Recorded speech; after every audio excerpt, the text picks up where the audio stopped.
আসসালামু আলাইকুম এভরিওয়ান, আশা করছি সবাই ভালো আছেন। আলহামদুলিল্লাহ, আমিও আল্লাহর রহমতে এবং আপনাদের দোয়ায় অনেক অনেক ভালো আছি। আজ আবারও নতুন একটি ভিডিও নিয়ে আপনাদের মাঝে চলে আসলাম। আশা করছি এই ভিডিওটি আপনাদের উপকারে আসবে যদি আপনারা সম্পূর্ণ ভিডিওটি দেখেন ভালোভাবে, কারণ এই ভিডিওতে আমি অত্যন্ত গুরুত্বপূর্ণ কিছু পয়েন্ট নিয়ে কথা বলবো। তাই ভিডিওটি না টেনে সম্পূর্ণ ভিডিওটি দেখতে থাকুন।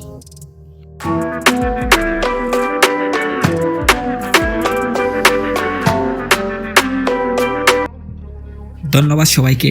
ইন্টার পর আবারও ফিরে আসলাম। আজকের ভিডিওর মূল আলোচনার বিষয় হলো OIETC এক্সাম কেন দেওয়ার পর বাতিল হয়ে যায়, কেন রেজাল্ট আসে না। এর পেছনে অনেকগুলো কারণ রয়েছে। আমি যখন প্রথমবার এক্সাম দিয়েছিলাম তখন এক্সামিনার আমাকে বলেছিল যে আমি ওই বিষয়টি আমার ফার্স্ট ভিডিওতেও বলেছিলাম, আপনারা দেখে আসতে পারেন। আই বাটনে আমি লিঙ্ক দিয়ে দিব অথবা ডেসক্রিপশনে আপনারা লিঙ্ক পেয়ে যাবেন। এক্সামিনার আমাকে বলেছিল যে স্ক্রিন শেয়ার করার কথা। তখন আমি বলেছিলাম যে আমি তো মোবাইল দিয়ে এক্সাম দিচ্ছি। দেন এক্সামিনার বলছে দেন ওকে, নো প্রবলেম। তারপর আমি ভাবছি যে হয়তো স্ক্রিনটা শেয়ার করা লাগবে না। দেন আমি স্ক্রিন শেয়ার করি নাই, প্রায় 23 মিনিটের মতো এক্সাম দিয়েছি। পরবর্তীতে 11 ঘন্টা পর আমার একটা মেইল আসছে যে আমি স্ক্রিন শেয়ার করি নাই, এই জন্য আমার অ্যাকাউন্ট ব্যান করে দেওয়া হয়েছে, আমি রেজাল্ট পাবো না এবং আমাকে পরবর্তীতে লাইসেন্স কিনে এক্সাম দিতে হবে। আরও কিছু বিষয় আমি এখানে উল্লেখ করব যে আপনি যদি এক্সাম দেওয়ার সময় প্রক্সি নেন, তাহলে আপনি যার মাধ্যমে প্রক্সি নেবেন তাকে বলবেন আপনার রাইটিং এবং স্পিকিংয়ের প্রেজেন্টেশনটা যেন অন্য কারোর সাথে ম্যাচ না হয়। আপনার রাইটিংটা টোটালি ডিফারেন্ট হবে, আর স্পিকিংয়ের প্রেজেন্টেশনটা অন্য কারোর সাথে যাতে না মিলে যায় সেইভাবে তৈরি করে দেওয়ার কথা আপনার প্রক্সি যে দিবেন তাকে বলে দিবেন, তাহলে আপনার রেজাল্ট অবশ্যই আসবে। আর এক্সাম দেওয়ার সময় আপনি হেডফোন, গ্লাস, চশমা কোনো কিছুই ইউজ করতে পারবেন না। এগুলো ইউজ করলে আপনার অ্যাকাউন্ট ব্যান করে দেওয়া হবে।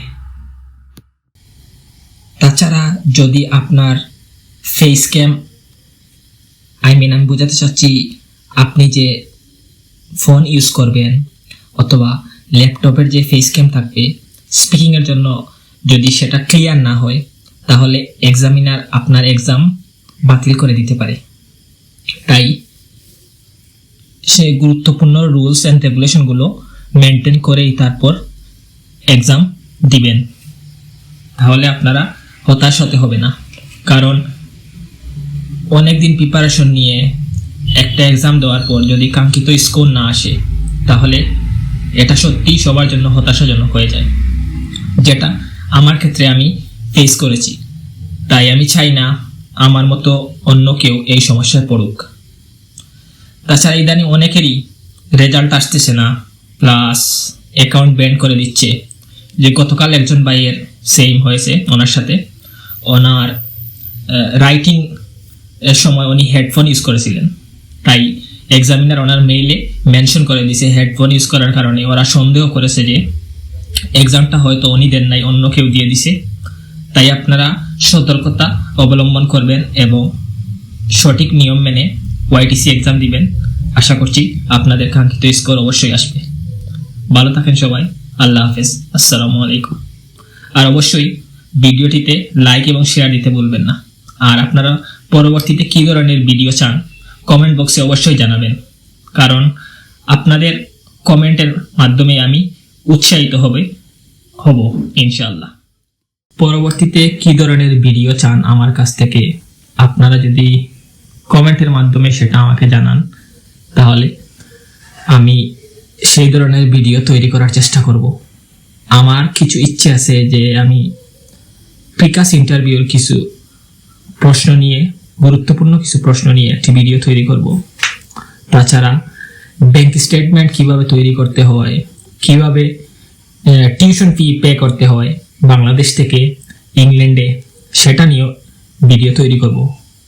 তাই আমার সাথেই থাকুন, লাইক এবং শেয়ার কমেন্টের মাধ্যমে আমাকে উৎসাহিত করুন। আল্লাহ হাফিজ।